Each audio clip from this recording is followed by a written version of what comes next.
For Aboriginal Australians, fire management is crucial for the health of their country. Large grasslands were maintained through cool burns using fire stick farming, which would maintain an ecological balance and stimulate new growth.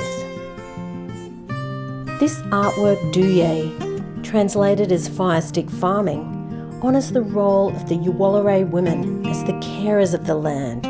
The artwork depicts the role of fire in shaping and sustaining the land and maintaining balance in the natural world. It allowed the peoples to encourage plants and animals to thrive, which they in turn would hunt, cook and share around countless campfires as they sang, danced and ate together. Bringing Dhuuyaay into the home recognises the crucial part that fire still plays in all of our lives, and that the health of the land is intimately linked to the health of mind, body and spirit.